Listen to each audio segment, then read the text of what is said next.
peace, justice, human rights, and intercultural understanding.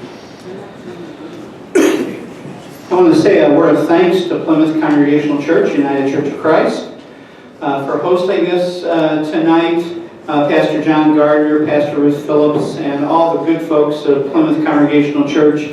They've been a real partner with us over the years in our work. This is our 10th anniversary, and we're really pleased to be having Phyllis Bennis here tonight. Before I introduce Phyllis, I want to just make mention that this past Saturday night we were presented, Indiana Center for Middle East Peace was presented the Interfaith Excellence Award by the Muslim Alliance of Indiana in Indianapolis, and so that award's over on the table over there. You can take a peek at it. Yay! Congratulations, John. Mike. Thank you, Tony. Appreciate it.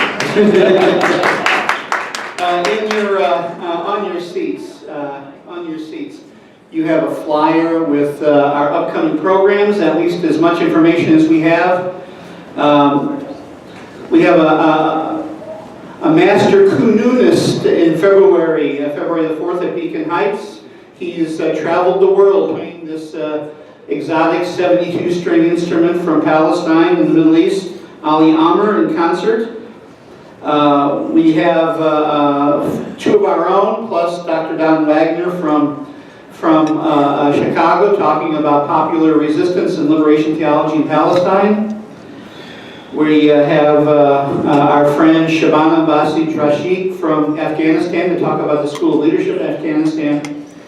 And you can read the other ones that we have listed. But I would point out to you that in this room on Thursday, December the 3rd, is our final program of the year. We have a film, The Stones Cry Out, Voices of Palestinian Christians. It's a wonderful, wonderful film. We're going to have then some conversation afterwards. It really talks about the situation, really the plight of Christians in Palestine from 1948, and the creation of the State of Israel, and the occupation and the situation and plight of Palestinian Christians since 1948 till today. So that's on Thursday, December the 3rd, 6:30, and then during that program, we'll be taking a free will offering to help support our mission partners in Palestine and Israel, our 5 mission partners. So make sure that you take this with you and read over it. One of the things we're really excited about is in April we have the Nakba Museum Education Project of Memory and Hope coming to Fort Wayne, and one of our closing speakers for the evening is Omar Barghouti, who's kind of one of the founders of the Boycott, Divestment, and Sanctions movement in Israel-Palestine, and he'll be with us as well. I'll let you read over the rest of the list.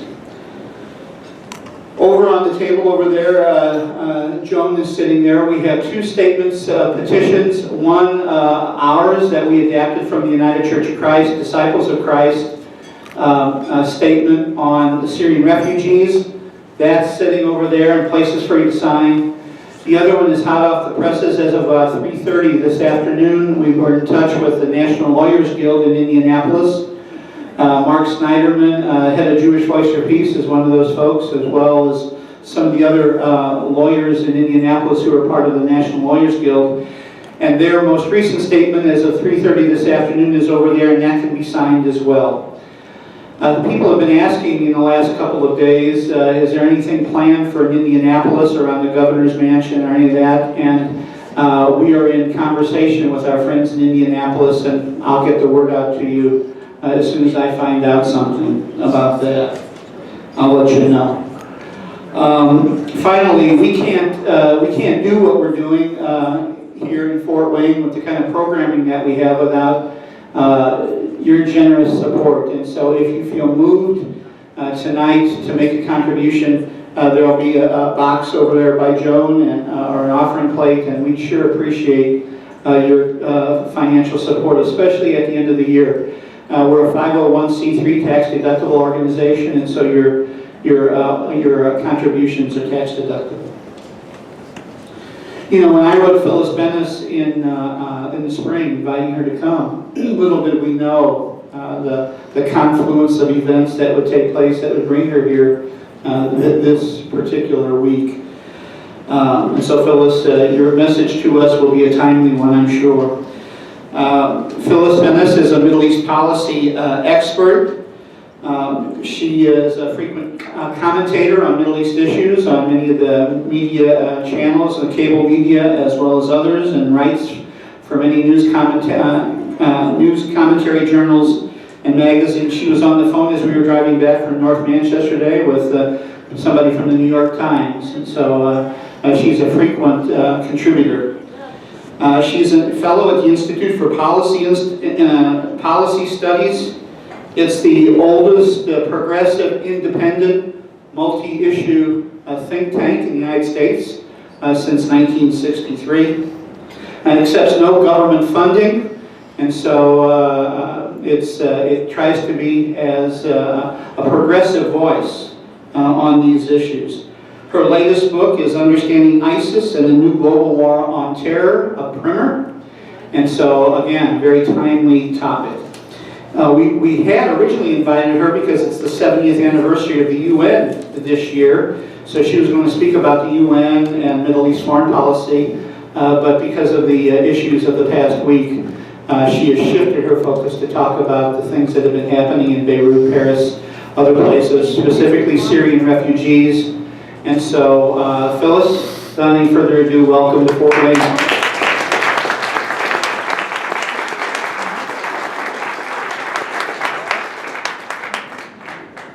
Some things never change. This was a little better than most. Thank you all for being here tonight. Thank you for being the voices of Indiana that are not your governor. I want to especially thank the Plymouth Congregational Church and the Center for Middle East Peace. Churches and Middle East peace are desperately needed right now. Mosques and Middle East peace are desperately needed. Synagogues and Middle East peace are desperately needed right now. People and Middle East peace are desperately needed. I was on the plane yesterday, flying from Washington to Detroit and then on here, and I was reading the New York Times, and I turned the page, and there was a big feature article about your governor, and I thought, oh, that's interesting. What's this about? Why am I reading about Indiana in the New York Times? You know, I was on the way. It was like, oh my God, he didn't say that. Did he really? And it turns out, yeah, until today, well, I'll get to that in a minute, but I'll start with something broader. We are facing today a number of intersecting crises in the world. It's everywhere you look, there's a new crisis. We have just in the last week terrorist attacks in Beirut, in Nigeria, in Paris, and a massive escalation in the war in Syria by Russian planes and French planes now joining the US planes and the Syrian government planes, all of which are fighting each other to the last Syrian. The people of Syria are paying an extraordinary price for all of this. It is indeed still a global war on terror, despite the fact that, number one, the US is leading the way militarily. It is still global. And despite the fact that President Obama, some of you will remember, in the first day or two when he took office in 2009, one of the first things he did was to announce that they would no longer use the term global war on terror. They sent a very polite note to the State Department and the Pentagon and the White House staff and everybody else saying, we would prefer, this is the language of this president, we would prefer that we not refer to the global war on terror. We prefer to use the term overseas contingency operation. Really. How much more, what's the right word, Orwellian could it be? It's anodyne. It's an overseas operation, like, you know, saving the children or planting trees. Except this is what the term is when it means going to war. This is indeed a global war on terror. And the irony is the global war on terror that has been going on for almost 15 years now has dramatically, visibly failed to end terrorism. If we didn't know that until this week, look at what happened this week. Look at what happened this week. What we saw in Paris, what we saw in Beirut, in all of these places, in Ankara, what we see again and again is the extraordinary violence and cruelty of terrorist actions against civilians. Horrific actions. What we don't see is evidence that going to war against these forces will ever work. What we see is violence. It doesn't tell us what to do about that violence. And unfortunately, what we're doing is going to war against terrorism. And the problem is, you can't bomb terrorism out of existence. You can bomb cities, you can bomb people, sometimes you can even get lucky and bomb a terrorist. But that doesn't destroy terrorism. What does happen is that terrorism survives war. People don't. That's the bottom line. Terrorism does very well with war. It thrives on war. We've had 15 years of war, and what has happened? ISIS still controls a massive amount of territory and people. It is still carrying out terrorist activities. Clearly going to war doesn't work. If it did, we wouldn't be at war now. After 9/11, we went to war against terrorism, and look what happened. You can't bomb terrorism out of existence. So, what happens? People die in huge numbers. The UK organization, Air Wars, did a study when the escalation began again in Afghanistan. They did a study coming back to because they had been looking at Afghanistan, they came back to the war on terror in Syria and Iraq. And they looked at this past August, which was the first anniversary of that official US war against ISIS. They looked at some of the 7,900 airstrikes that the US had launched against ISIS, as it's defined. And they looked at just a small number of them. They looked at 52 of those airstrikes. And they found that in just those 52 airstrikes, at least 459 people were killed who were not combatants, who had nothing to do with ISIS, with terrorism, with anybody else. They were just people who were in the wrong place at the wrong time. Of those 459, at least 100 were children. At least. That's just 52 of the 7,900 airstrikes the US has launched against ISIS. That's why it doesn't work against terrorism. It does work against people. The war in Syria, which is now at least 8 separate wars, global wars, regional wars, only a couple of the 8 are actually wars among Syrians. But the people dying are all Syrians. All of these wars between the US and Russia, between Iran and Saudi Arabia, all of these various wars are being fought to the last Syrian. We are now looking at over 12 million displaced people in Syria, people forced out of their homes. Of those, 4 million at least have fled the country and are trying to find refuge, mainly in the areas right around Syria, in Turkey, in Jordan, in Lebanon. About 250,000 have been killed. It's one of these shocking stories that the more you hear the numbers, the more you hear the stories, the more it seems just impossible to believe. One story that I heard the other day, and this was one of these things that if I had been asked about it, I would have probably figured it out, but I just had not thought about it. When people flee, when they are desperate enough to subject themselves and their children to the terrors and the dangers of a flight, which means walking across a continent, dangerous crossings of the Mediterranean on flimsy boats, all of these things, people only decide to do that when they're desperate. And it's usually because of the children. It's to give the children a better life, a chance of school, maybe it's health care for the children. Who stays behind? Grandma and grandpa. The parents and the kids go on the road. And I was hearing from a doctor, an Iraqi doctor, she's a pediatric oncologist at one of the big hospitals in Baghdad, desperately trying to sort of function in that role. And she described how she once wanted to leave, but realized she couldn't because she had too many patients and there was no substitute. She didn't have another doctor who could take over her patients. But a lot of her colleagues, some at the hospital, others were her neighbors and friends, middle-class educated people that she socialized with, were finally at their wits' end and were fleeing. And she said, what happens is we start to get phone calls. Somebody called me from a refugee camp in Turkey. Somebody else called me from, they had gotten lucky, somehow they got to Europe. And they called me and they said, my father just broke his hip. Can you take care of him? My mother's house was just bombed. Can you take care of her? The old people are left behind with no one to take care of them and no systems in place for social responsibility. Those systems have been shredded by the years of war and sanctions and occupation. So the old people are left on their own. It's one of the things that we don't hear enough about. And then, of course, we hear about the refugees. And I'll talk some later about the refugee crisis as it's actually existing in the areas surrounding Syria and in Europe. But we now face a refugee crisis here. It's not a crisis caused by refugees. It's a crisis caused by racism and Islamophobia and xenophobia and fear and back to racism. Where we just had a vote a couple of hours ago in the House.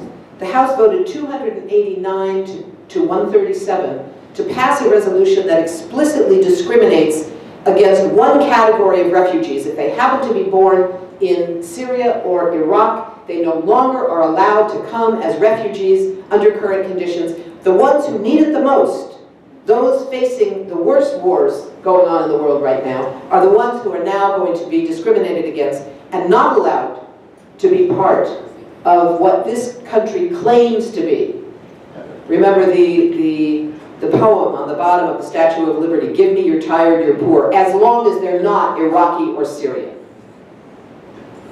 And your governor, until a few hours ago, he seemed to be winning the race to the bottom, the race to the pit of racism, with his statement yesterday that you all read about in the paper, where he essentially turned around the plane. It was that close.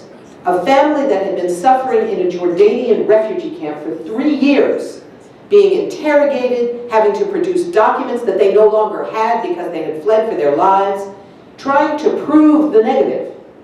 How do you prove you're not a terrorist?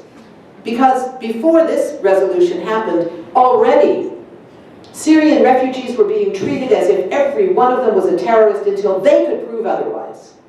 How do you prove a negative? But somehow this family, with their 4-year-old child, had managed to prove it. And they had gotten permission. They had been recommended by the UN to come to the United States. And they had been approved after all of the interrogation and the humiliation of what it takes to go through that. They had gotten permission and they were about to come here to Indiana. Today, they should have been here. Today. And yesterday, the day before they should have arrived, your governor wrote a letter. Actually, he didn't write the letter. The letter was signed by, remember this name, Adrienne Shields. She should be held responsible as well. She's the director of the FSSA's Division of Family Resources. And she wrote the letter on behalf of the governor. She's the governor's assistant for refugee issues. She wrote the letter on behalf of the governor saying, we would ask that you notify your National Resettlement Agency that the scheduled placement for the Syrian family scheduled to arrive this Thursday, November 19th, today, and all subsequent Syrian arrivals be suspended or redirected to another state. Remember that name, Adrienne Shields. It's not okay to say, I was just following orders. She should have quit. And she should be called out as collaborating with the governor's racism. This is an outrage. And if I lived in this state, I would want to launch a legal challenge against her, against the governor, on behalf of taxpayers whose money is being deflected. You voted for representatives in your House and your Assembly and your state Senate who voted a budget that included support for refugees. And the governor is saying, I don't care. I don't want these people here. How dare he? How dare he? You need to be doing petitions and letters to the editor, a sit-in in front of his house, not in his office. Get him where he lives. For God's sakes, make him know that he does not speak for the people of Indiana. This is an outrage.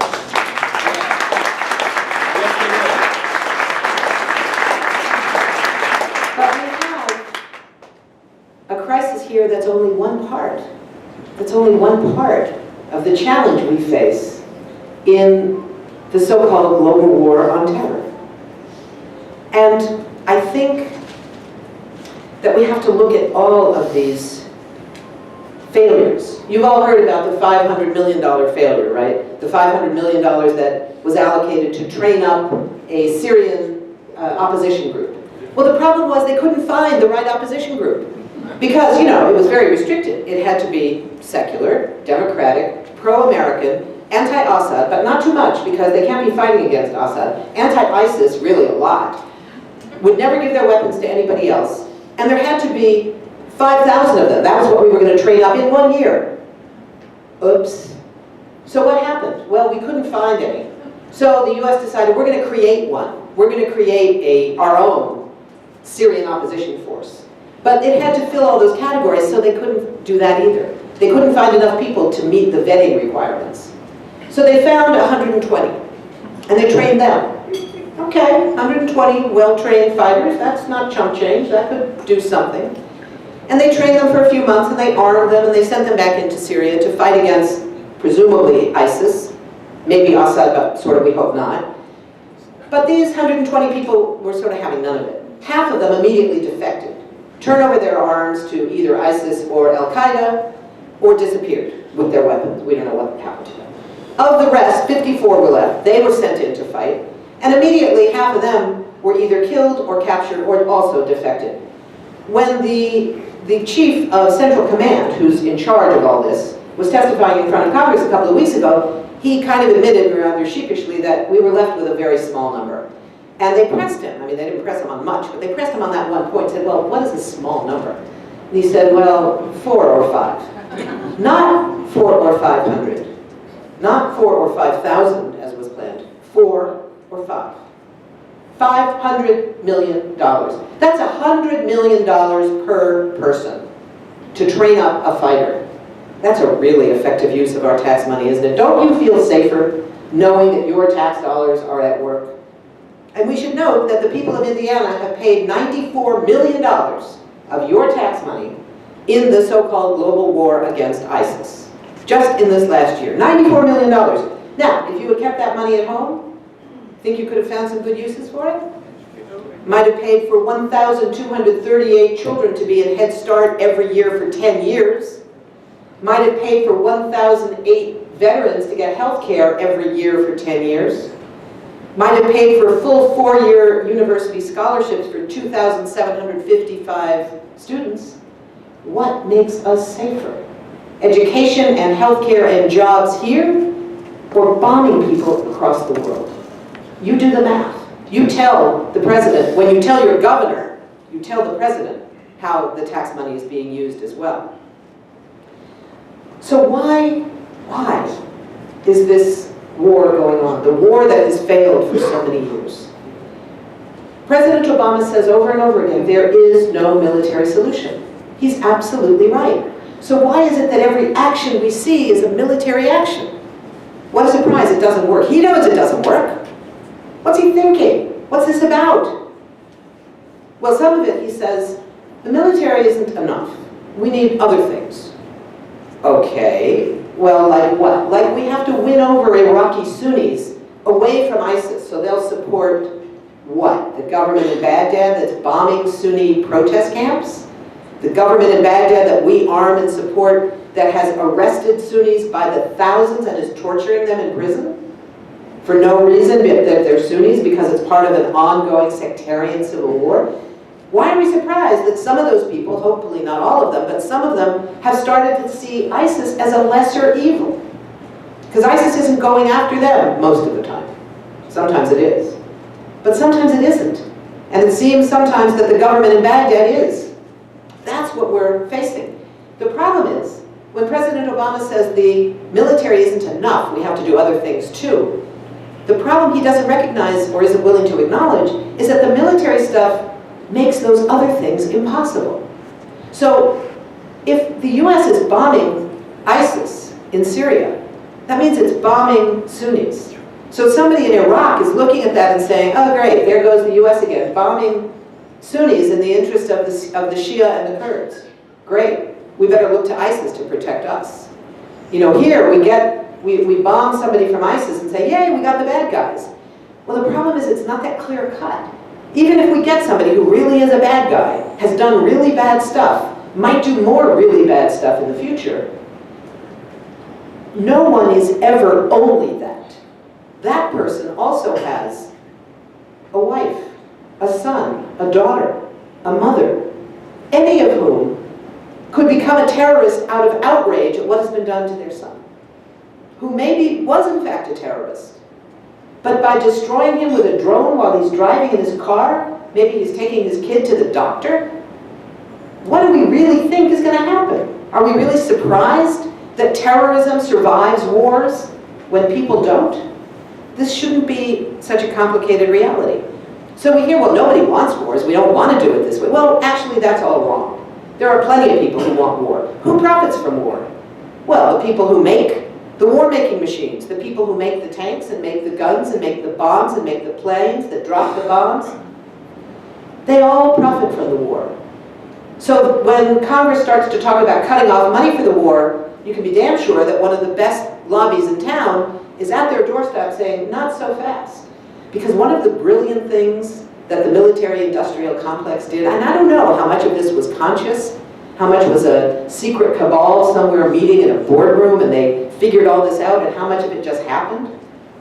But one of the results of there being a military-industrial complex in this country is that they made sure that the production of all these military things, the bombers, the guns, the bullets, all the things that we use here at home to kill people, but also all the things we use abroad to kill people, are made all over the country.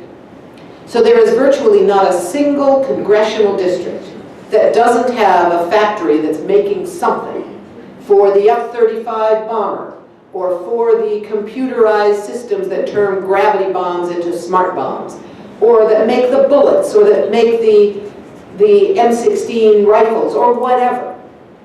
And as a result, not one member of Congress is going to be willing to vote against all of that upgraded stuff. Everybody has their own private one, where there's a dozen people in their district, or maybe it's 1,000 people in their district, or 10,000 if you're in Seattle and you're looking at Boeing. You're not about to vote against something that Boeing makes, because there's thousands of jobs in your district at stake. And you could say, well, long term, we want to turn that production into producing solar panels instead of weapons. Fine, but that's going to take a long time. And no, we can't risk losing those jobs. So that's what we're up against. That's what the peace movement is up against.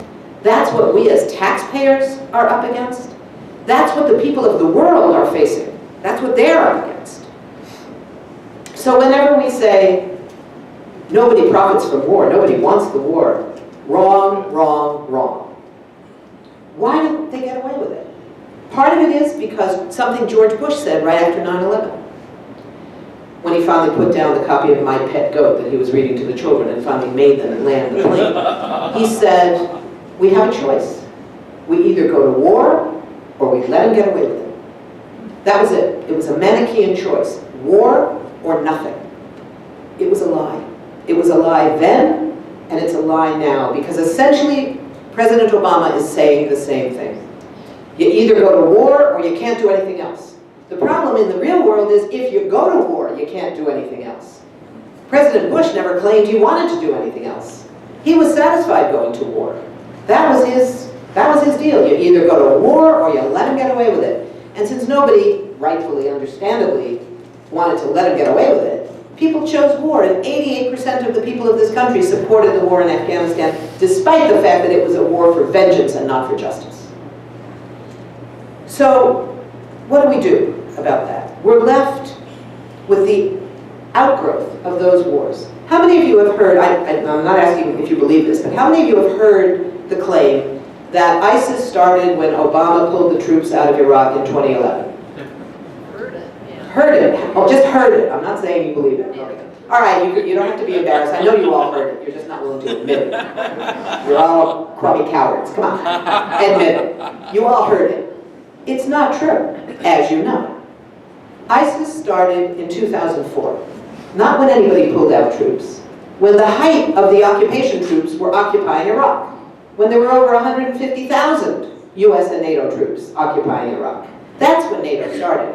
It started in a US-run prison in Iraq, where a bunch of people had been arrested and they found each other and started talking about what they were going to do when they got out, and what they did when they got out was create ISIS. Now, they didn't call it ISIS at first.